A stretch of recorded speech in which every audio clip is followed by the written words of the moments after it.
આજે મોર્નિંગ થાય છે અમારા ગરમ ગરમ પાણી સાથે. સવારના ગરમ પાણી પીધું. રાધા ત્યાર સુધી તૈયાર થઈ ગઈ હતી. રાધા તૈયાર થઈ ગઈ હતી પહેલાં મારે એને મૂકવા જવાની હતી, તો હું તૈયાર થઈ ગયો એના જોડે જોડે. પછી રાધાએ ઘરની અંદર પૂજા વગેરે કરી લીધી. પછી પૂજા કરીને મેં કપડાં ઇસ્ત્રી કરી લીધા, કારણ કે રાધાને મૂકીને અને પછી મને ઓફિસ જવાનું લેટ ના થાય. પછી અમે બંને નાસ્તો વગેરે કરી લીધો. નાસ્તો કરીને પછી આ મને ગણાવતી આજે મેં 3 થી 4 ટી-શર્ટ બદલી દીધી સવારથી કરીને અત્યાર સુધીમાં. પછી હું રાધાને મૂકવા ગયો. એના જીમનું રિનોવેશન ચાલુ હતું, તો જીમની અંદર જઈને જોયું અને પછી પેટ્રોલ ગાડીની અંદર પતી ગયું હતું, તો પેટ્રોલ પુરાવી લીધું. ઘરે આવીને હું રેડી થઈ ગયો, કારણ કે ઓફિસ જવાનું થોડુંક લેટ થઈ ગયું હતું, જેના કારણે પછી ફટાફટ નાસ્તો કરી લીધો. નાસ્તાની અંદર આજે ચાવલ. પછી હું પહોંચી ગયો ઓફિસ જઈને જોયું કે હજી તો શટર જ નહોતું ખુલ્યું અમારું ઓફિસનું.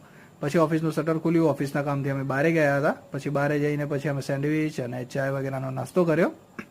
નાસ્તો કરીને સાંજે પછી અમે ઘરે આવ્યા. ઘરે આવીને રાધાએ જમવાનું બનાવ્યું. જમવાનું બનાવીને પછી અમે બંને ગયા બહારે આવીને પછી કઢી બનાવી હતી ઘરે, તો ઘરે આવીને જમી લીધું. પછી મળીએ નવા બ્લોગ સાથે.